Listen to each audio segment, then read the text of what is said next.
লালবাগ কেল্লায় সব ভালো লাগে, কিন্তু তারা এক বোতল পানিও ভিতরে ঢুকাইতে দেয় না, এই জিনিসটা সব। এটা হচ্ছে লালবাগ কেল্লার গেট।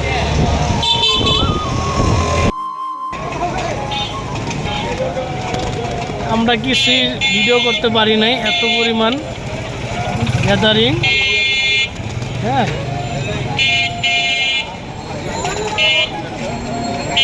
এটারই বলে চক বাজার।